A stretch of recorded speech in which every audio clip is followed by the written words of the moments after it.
읽으셨던 스가랴서 3장 8절 9절 2절 말씀으로요. 예수님은 구약 성경을 성취하신 분입니다. 라는 제목으로 하나님 말씀을 증거하겠습니다. 오늘 여러분 읽으신 거에 보시면은요. 여기를 보시면은 3장 8절에 이런 게 보입니다. 보이십니까? 내가 내 종, 마우스 화살표 보이시나요? 곧 가지를 내리라 라는 말씀이 나옵니다.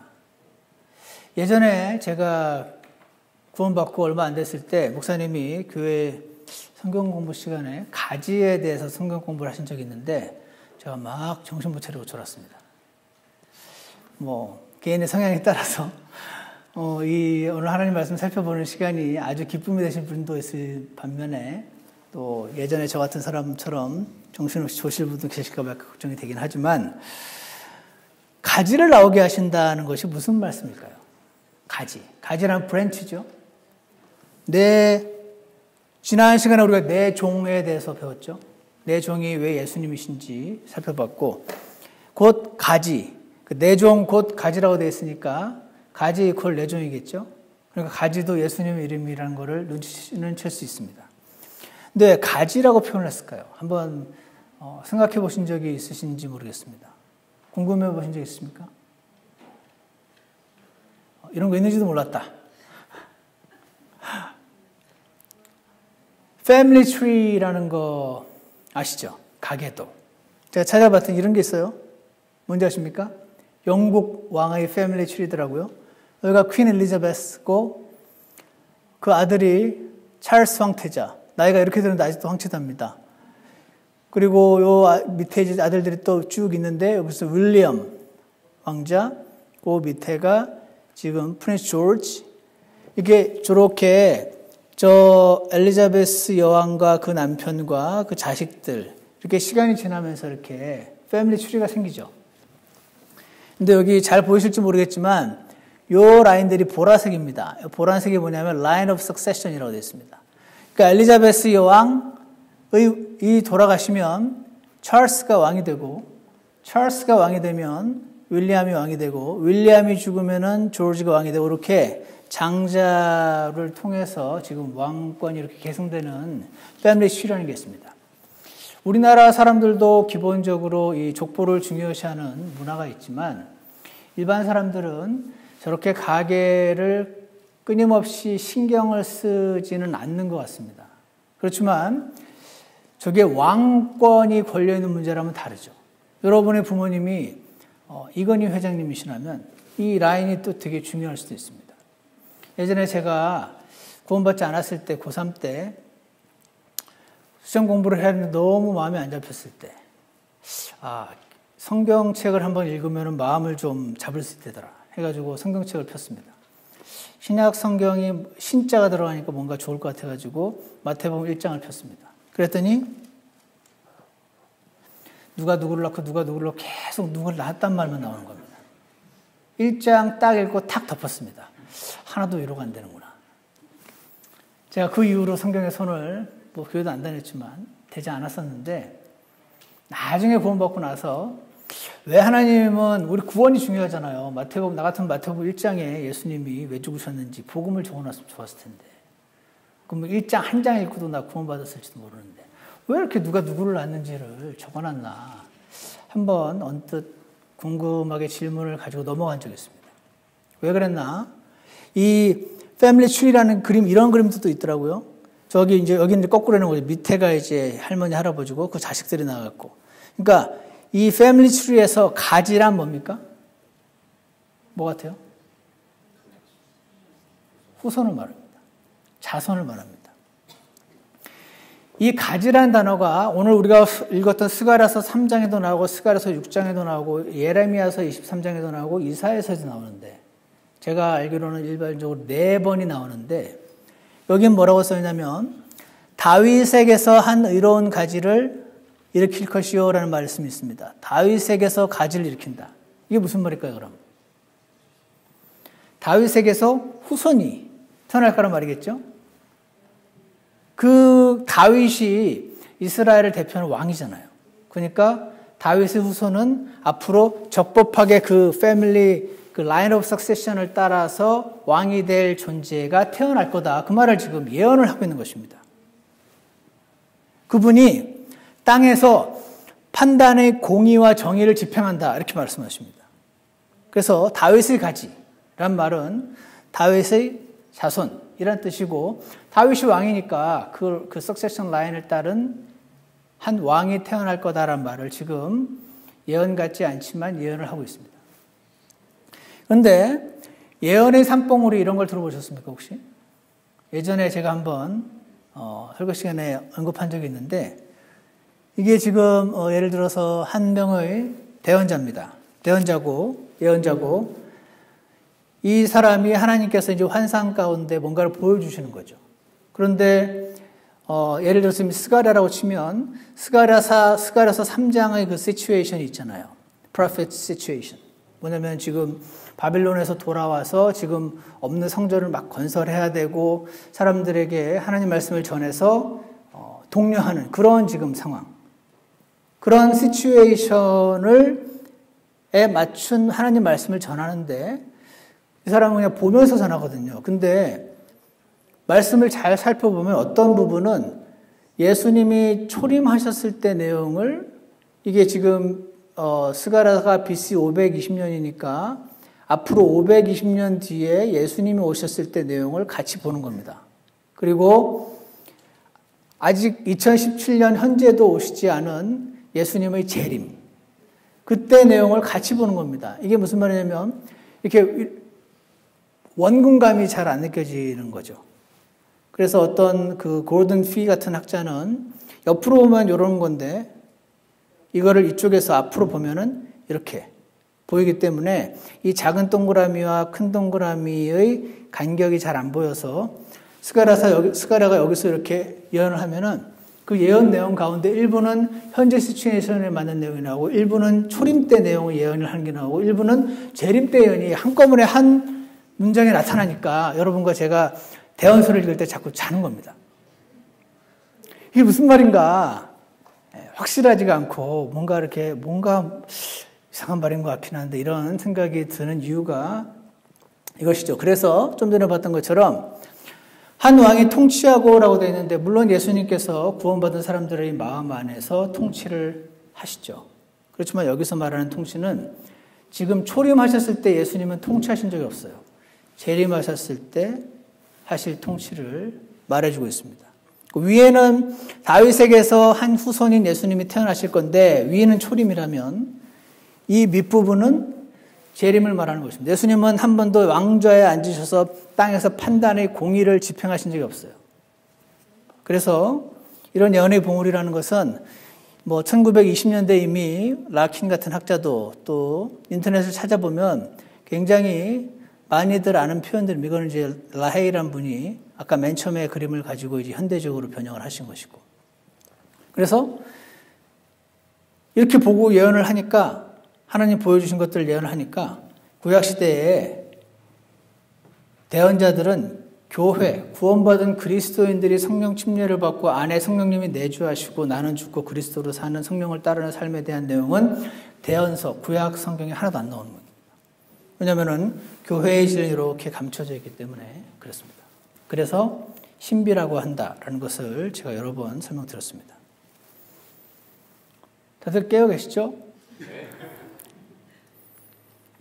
그래서 가지란 후손을 말하는 것이고 그래서 가지이기 때문에 패밀리 트리가 중요합니다.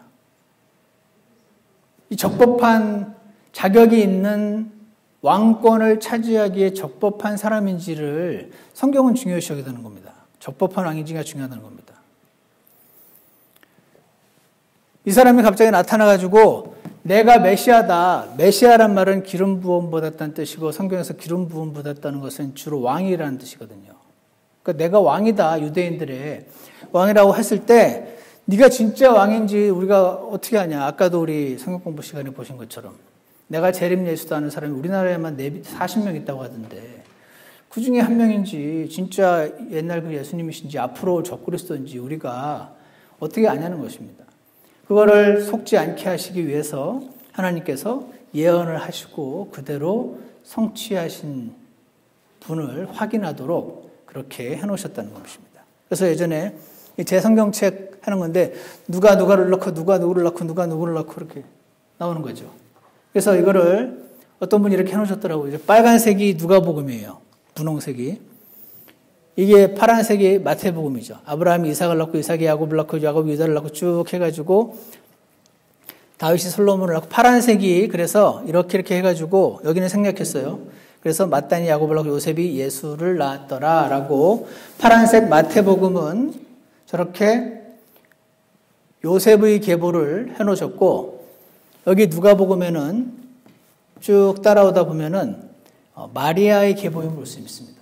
그래서 마리아는 분홍색이죠. 그러니까 나단의 자식이죠. 요셉은 솔로몬의 자식입니다. 근데 나단, 솔로몬 둘 다 다윗의 자식입니다. 그래서 예수님은 아버지 쪽으로도 어머니 쪽으로도 물론 아버지의 씨를 받지 않고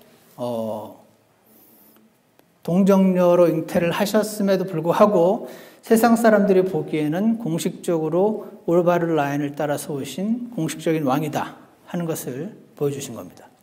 이해가시죠? 근데 누가복음에는요, 이 좀 전에 마리아가 아니라 헬리의 아들이 요셉이요란 말이 나오거든요. 당시에는 사위도 아들입니다. 지금도 물론 사위는 아들이죠, 사위도. 그래서 사위도 아들이고 아들도 아들이고 손자도 아들이고 관련된 이 후손들은 다 아들이라고 표현을 쓰기 때문에 그렇습니다. 근데 이런 거 혹시 보셨습니까? 히브리어 알파벳엔 물론 그리스어 알파벳도 그렇습니다. 우리나라 알파벳은 안 그런데 영어도 안 그렇죠. 이렇게 알렙, 베이트, 기메 이렇게 쭉 히브리어 알파벳이 있는데 각자 글자마다 숫자가 있습니다. 근데 다윗은 다위드 이렇게 하는 거거든요. 다위드. 그래서 숫자가 4, 6, 4 더하면 14이 나옵니다. 이게 뭔가 마태복음 1장에 보면은 아브라함부터 다윗까지의 모든 세대가 14세대예요. 다윗부터 바빌론으로 끌려간 때까지 14세대고 바빌론으로 끌려간 때부터 그리스도까지 14세대니라 계속 14세대다 14세대다 14세대다 강조를 하고 있습니다. 왜 그럴까요? 눈치를 채셨죠. 다윗의 후손이라는 걸 강조하고 있는 것입니다. 이런 거를 가리켜서 게마트리아라는 figure literary convention which the Jews called gematria is curious to modern readers but relatively ordinary and generally comprehensible to both Jewish and Gentile readers in Matthew's day. 우리 눈에는 굳이 이렇게 이름이 14인데 그거를 가지고 이런 식으로 조작처럼 보이는 걸 굳이 해야 되나? 왜 이렇게 뭐가 중요하나 이렇게 보일지 몰라도 당시 유대인들에겐 굉장히 익숙한 literary convention, 글을 쓸 때 하나의 방식이었습니다. 그래서 이렇게 한 거예요. 이유는 하나입니다. 예수님이 왜 이렇게 게마트리아까지 성경님은 사용하셔서 예수님을 14라는 번호로 강조를 하시는가? 적법한 왕이다 그겁니다. 내가 왕이요, 내가 재림 예수요, 내가 이렇게 엄청난 기적을 행하니 나중에 성경에 보면은 요한계시록에서 거짓 대언자가 와서 하늘에서 막 불을 내리는 기적을 한다는 말이 나오거든요. 제 생각에 그 정도 기적하면 다 넘어갈 거라고 생각합니다.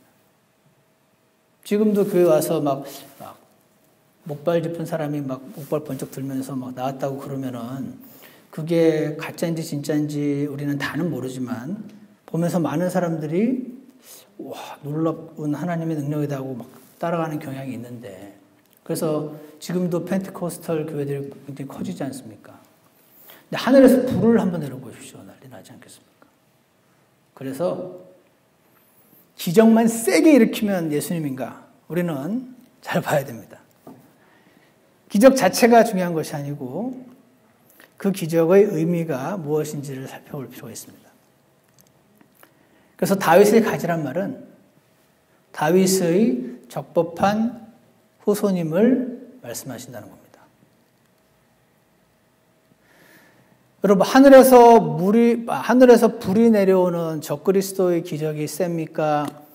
오병이어의 기적이 셉니까? 불이 훨씬 세지 않습니까? 불이 세죠. 물 위를 걷는 건 비슷한 급인가요? 근데 여러분, 오병이어의 기적이 성경에요. 사복음서에 다 나와 있습니다. 사복음서에 전부 등장하는 내용이 많지가 않습니다. 3개인가 4개인가 그 정도라고 제가 기억을 하는데, 그 중에 하나가 오병이어는 마태, 마가, 누가, 요한복음에 전부 다 기록이 되어 있습니다. 근데 왜 광야에서 빵을 만들어 먹이신 기적이 뭐 그리 대단한 기적이길래 사복음서에 전부 기록을 하게 하셨을까요? 이거 생각해 보신 적 있습니까?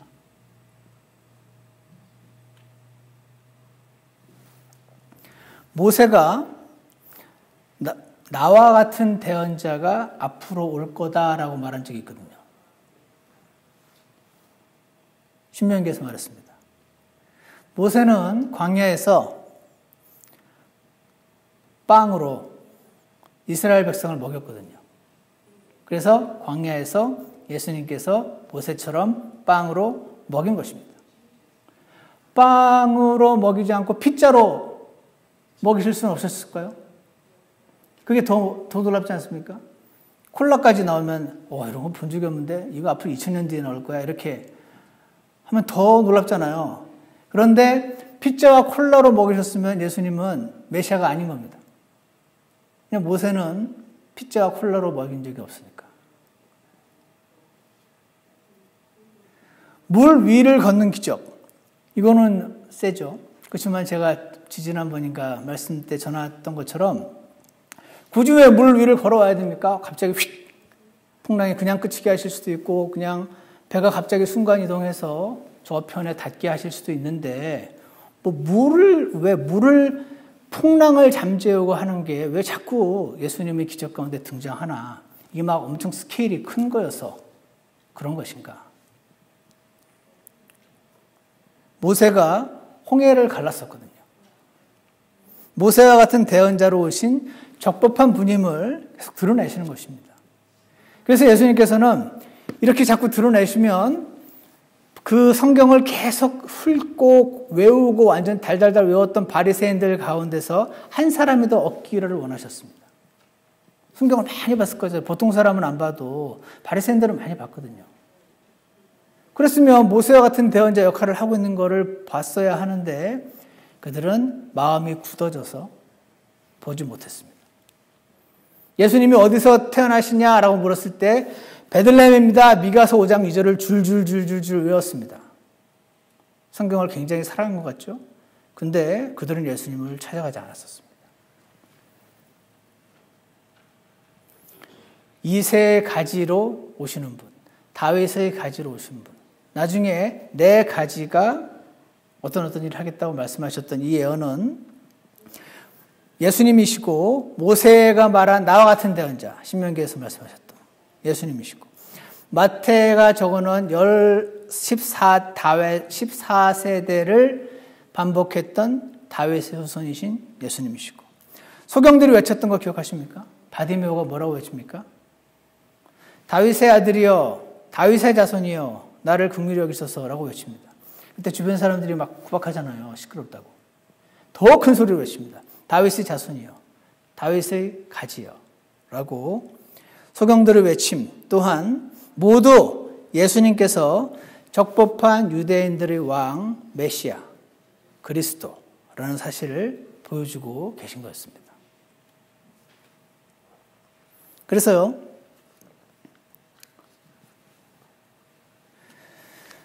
여기까지 잘 따라오고 계신 줄 믿습니다. 스가랴서 6장에도 보면은 가진 사람을 보라, 이름이 가진 사람을 보라라고 나오죠. 근데 여기까지가 아까 그 예언의 산봉우리처럼 초림에 해당되는 겁니다.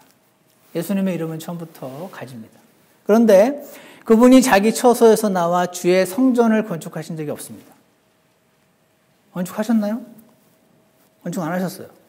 물론 스피리추얼라이즈 하면 교회가 하나님의 성전이다라고 주장하시면서 지금 이 교회를 건축하셨다라고 주장하시는 분도 없지 않지만 교회는 성전이 아니거든요.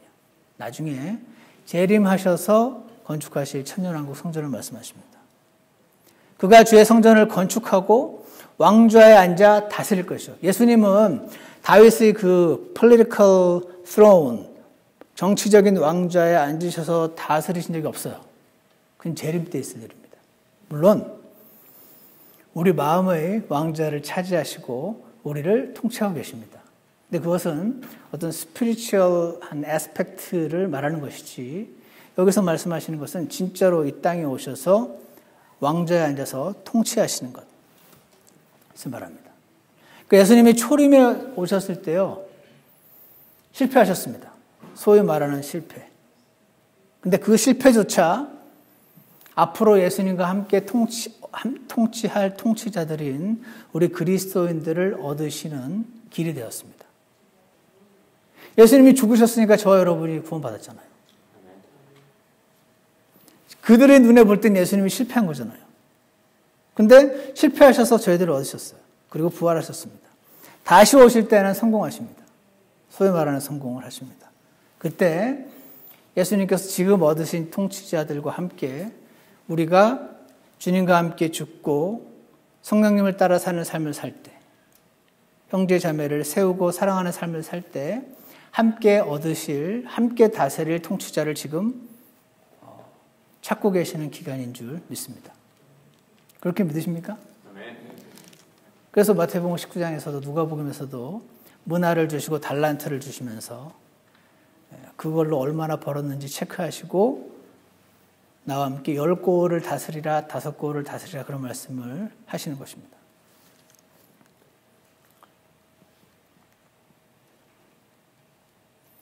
UN 빌딩 가보셨습니까? UN 빌딩 뉴욕에 있잖아요. 저기 건강하시는 분들은 UN 빌딩 꼭 가보시게 될 줄 아는데 저는 개인적으로 별 큰 감흥이 없었습니다. 그냥 우리나라 국기 펄럭이는 거 밑에서 사진만 찍었습니다.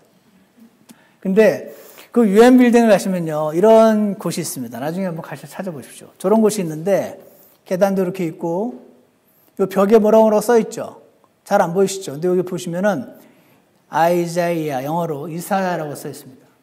이사야서 성경 구절을 UN 빌딩에 적어놨습니다. 무슨 구절이냐면요, 이겁니다. 이사야서 2장 4절 내용이 적혀, 이게 어떤 사람이 찍었더라고요. 여기 뭐라고 적혀있냐면, 이건 좀 잘 보입니다. 보이십니까?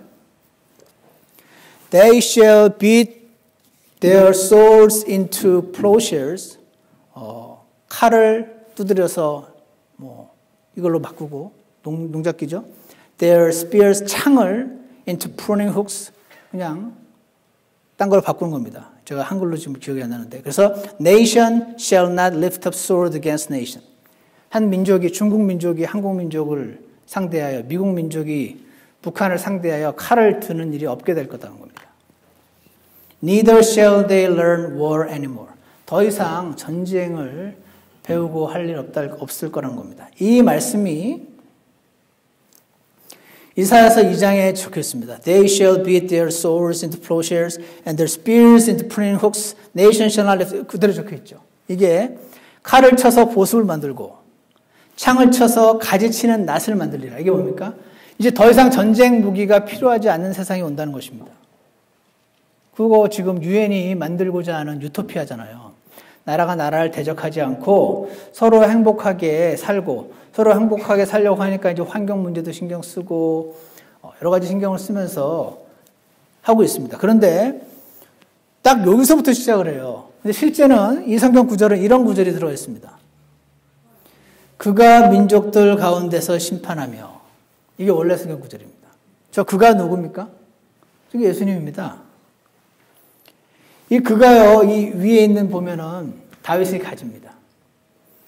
그분, 다윗의 가지가 다윗의 후손이고 예수님이 오셔서 이 땅에서 민족들 가운데 심판하면서 백성들을 꾸짖는 그때가 돼야 더 이상 나라들 간의 전쟁이 없고 많은 사람들이 행복하게 살기 원하는, 서로를 죽이지 않는, 테러 위협에 떨지 않는 세상을 사람들이 만들고자 하는데 그 모든 시도들은 다 실패할 거다. 이 말입니다. 좋은 시도인데 다 실패합니다. 그리고 예수님이 다시 오셔서 만드실 그 세상, 메시아닉 킹덤, 디오크라틱 킹덤, 밀레니얼 킹덤이라고 불리우는 그때가 되면 He shall judge among the nations. 예수님께서 만드실 거란 겁니다. 그래서 가지는 초림 때 적법하게 오신 예수님이시 동시에 재림하셔서 이 세상을 다스리실 그 예수님. 그 예수님이 가지입니다. 아멘? 맞습니까? 이럴 때 와 하는 거 아닙니까 혹시?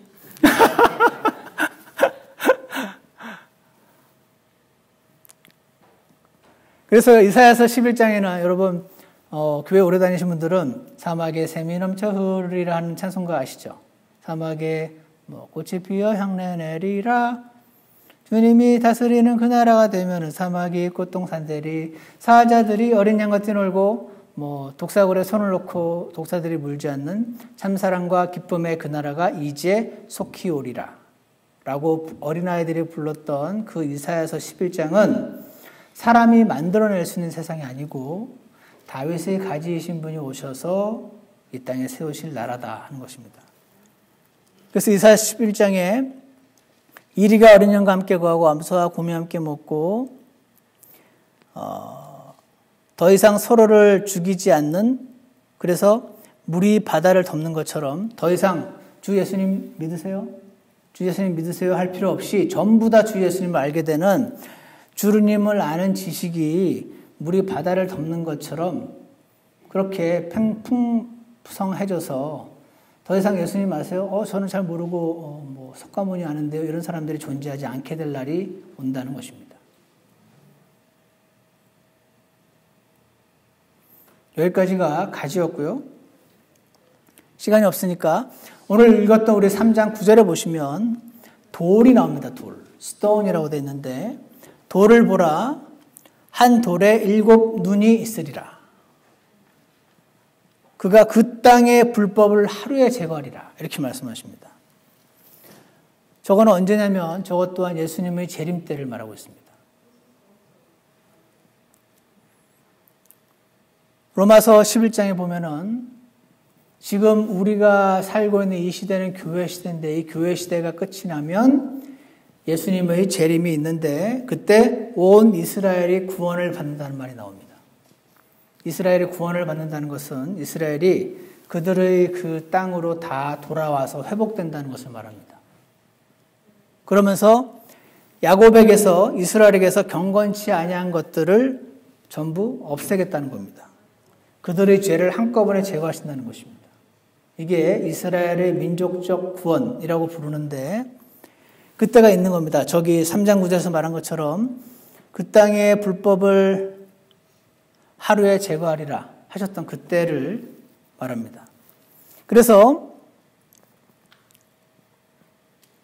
이 돌이 누군가 보면은 시편 118편에 보면요. 건축자들이 버린 돌이라는 것이 있습니다. 여러분 건축자들이요. 빌딩을 지을 때 우리 노집사님이 건축자시잖아요. 빌딩을 짓다가 사이즈가 안 맞는 돌은 버릴 거 아닙니까? 건축자들이 버린 돌이 그게 굉장히 중요한 건물의 기초석 모퉁이 돌이 되었다. 이 말씀을 좀 하고 있습니다. 이게 무슨 말이냐면 마태복음 21장에서 똑같이 저 말씀을 언급합니다. 건축자들이 버린 돌이 이게 누구냐면 베드로전서 2장 6절에서는 내가 선택한 모퉁이 돌이라고 나옵니다. 누구죠?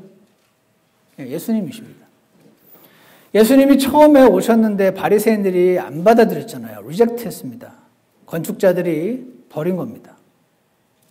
예수님이 그들의 눈에 보이기에 실패하셨습니다.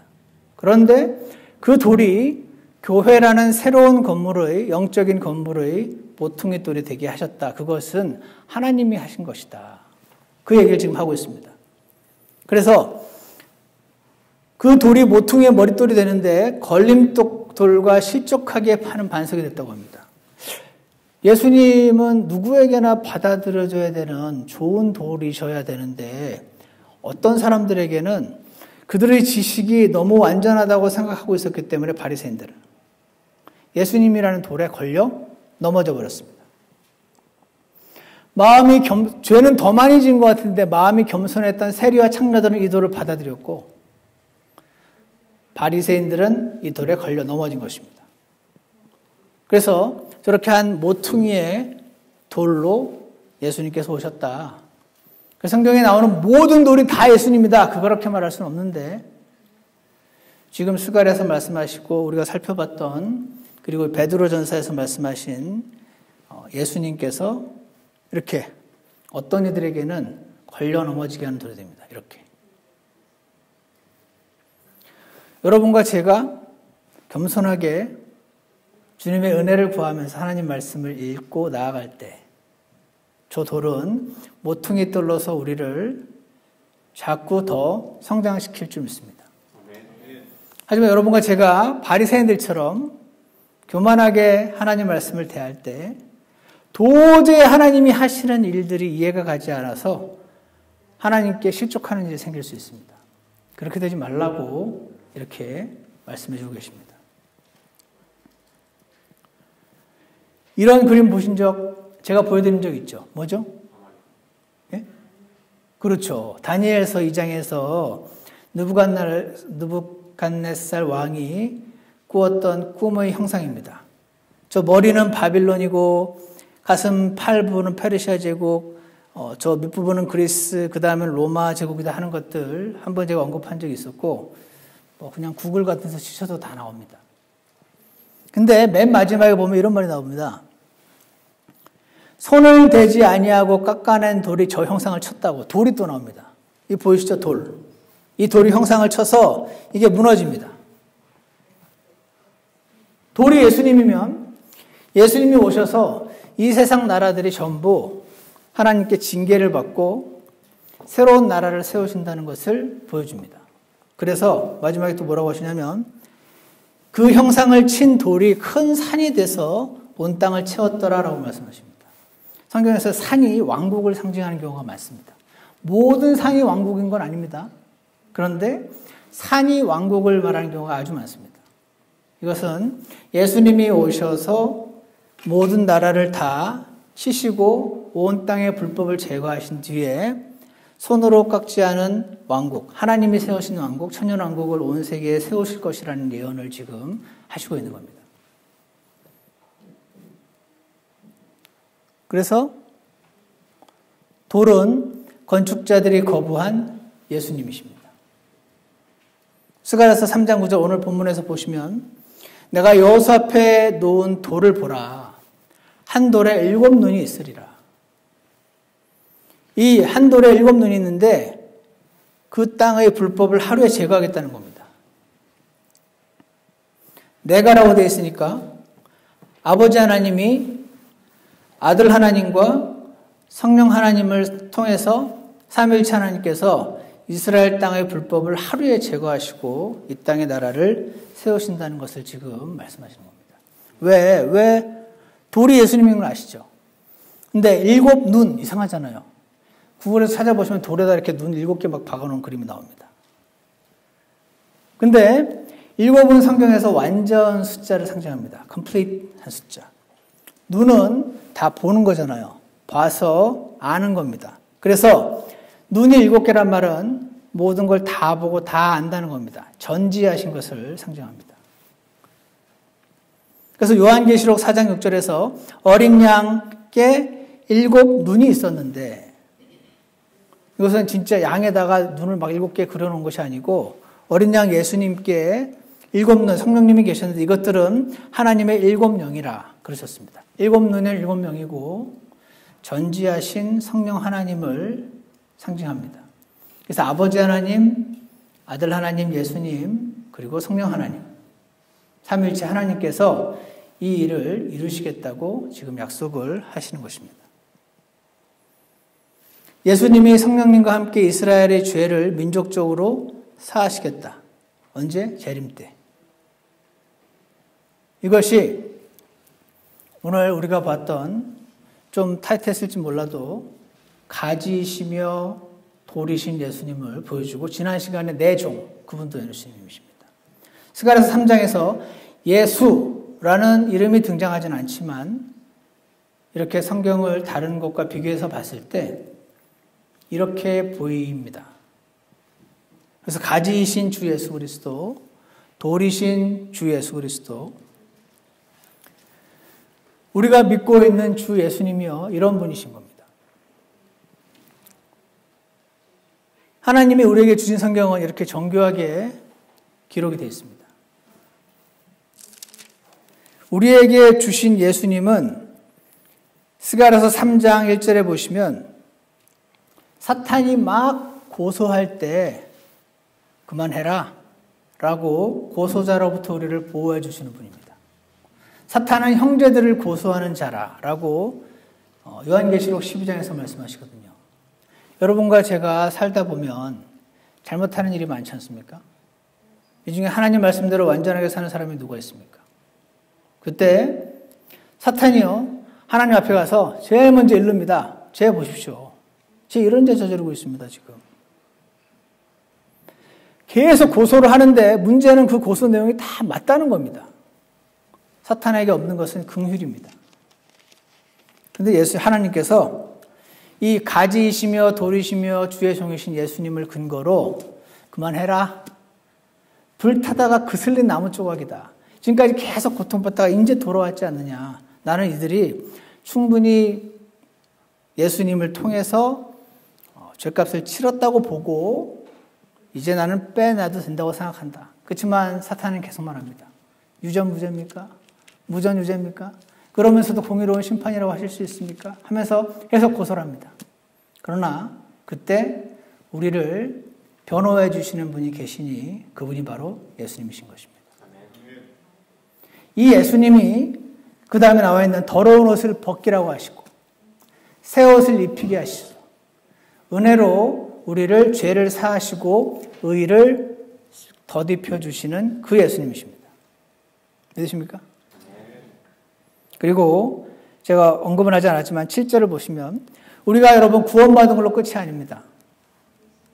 너희는 상을 받기 위해 달리라. 고린도전서 9장에서 말씀하십니다. 그 말은 어떤 그리스도인들은 상을 못 받을 수도 있다는 것입니다. 어떤 분들은 이런 말씀에 반대하시는 분들도 계시지만 저는 그렇게밖에 볼 수가 없습니다. 상을 받도록 열심히 달리라고. 왜 구원받으면 더 이상 구원 안 뺏어가신다면서요. 왜 내가 그럼 교회에 열심히 나와야 되죠? 난 열심히 나와야지 우리 아들 복 주실 줄 알았는데요. 그게 아닙니다. 상을 받기 위해서 달리라. 그 상이란 내가 내 명한 걸 지키면 7절에 있는 것처럼 내 집을 재판할 것이요 라는 상입니다. 하나님의 아들들이 많이 있는데 그 중에 하나님의 집을 재판할 아들은 또 있습니다. 내 뜰을 지킬 것이며 하나님의 뜰을 지킬 아들이 따로 있습니다. 내 처소를 주어서 이자들 가운데 서서 걷게 하리라. 이렇게 하나님의 옆에서 함께 다스리는 동료 상속자들, 공동 상속자들, 동료 통치자들을 지금 부르고 계신 것입니다. 우리가 구원으로 끝이었다면 굳이 성령님을 우리 안에 주셨을 필요가 없습니다. 굳이 우리의 육체가 십자가에 죽었다고 하실 필요도 없습니다. 굳이 성령의 열매를 맺으라고 왜 하십니까? 바로 이 예수님께서 이 모든 것을 우리에게 가능하게 해주시고 그리고 지금도 계속 나를 닮은 내 제자의 삶을 살라고 계속 초청하고 계십니다. 이분이 우리의 주 예수님이십니다. 이분은 아주 과한 분이 아닙니다. 그렇게 따르다가 넘어질 수 있습니다. 그래도 주님은 괜찮다고 그럽니다. 일어서면 된다고. 옷 털고 일어서라고. 다시 따르라고 그러고. 사탄은 뭐라고 합니까? 저 보십시오. 넘어졌습니다. 저렇게 죄를 지으니 무거워서 넘어지지 않습니까? 저자는 안 됩니다. 안 돼. 이렇게 말하는 존재가 사탄이고 하나님께서는 우리가 먼지임을 아시고 우리를 긍휼로 대하시며 올바른 기준을 제시하시면서도 우리를 계속 이끌고 계시는 그러한 분이 저와 여러분의 주 예수님이심을 기억하기를 원합니다.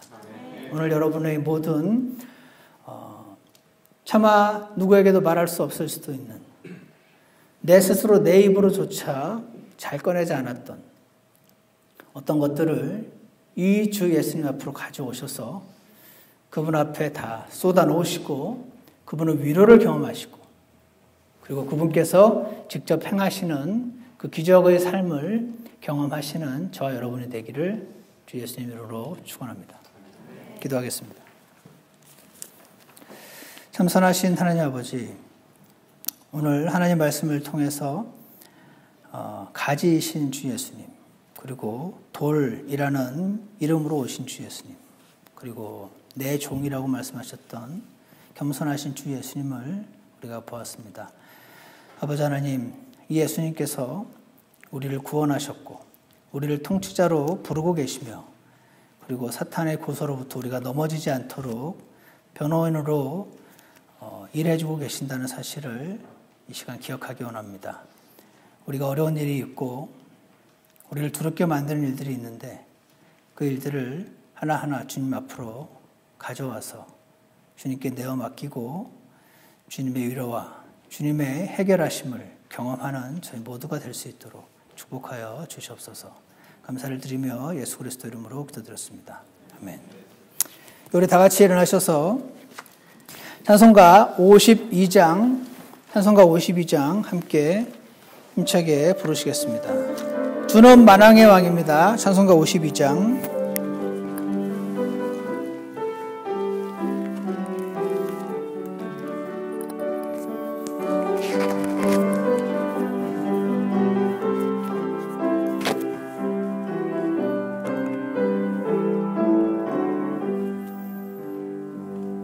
주는 만왕의 왕 나는 그의 자녀 주의 공간에 거하겠네. 주가 예비하신 천국 올라가서 영생 공락을 누리겠네. 주는 만왕의 왕 나는 그의 자녀 주의 돌보심 이쁘시니 장차 천국에서 나를 부르실 때 기쁘게 주를 맞이하리. 주는 만왕의 왕 나를 사랑하네. 주의 은혜가 넘치도다. 어느 곳에서나 주가 지키시니 나의 피난처 되시도다. 주는 만왕의 왕 나는 주의 자녀 주의 돌보심 이쁘시니 장차 천국에서 나를 부르실 때 기쁘게 주를 맞이하리. 우리 잠시 기도하는 시간을 갖겠습니다. 주님은 만왕의 왕이십니다. 오늘 우리가 살펴봤습니다. 우리는 주님의 자녀이죠. 여러분과 저의 어려움들을 주님 앞으로 가지고 나오는 시간이 되길 원합니다. 자리에 앉으셔서 기도하셔도 좋고 앞으로 나오셔도 좋습니다. 하나님 말씀에 반응하시고 주님께 여러분의 모든 것을 맡기는 시간이 있기를 원합니다.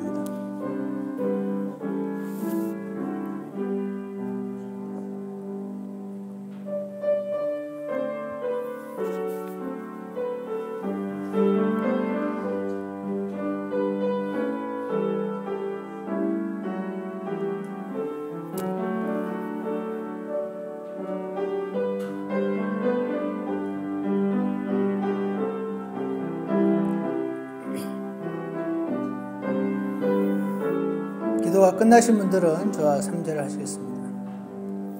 주는 만왕의 왕 약속 불변하니 장차 주님을 만나겠네. 세상 시험 고통 모두 다 지난 후 주의 나라에 이르겠네. 주는 만왕의 왕 나는 그의 자녀 주의 돌보심 이쁘시니 장차 천국에서 나를 부르실 때 기쁘게 주를 맞이하리. 아멘. 기도하겠습니다.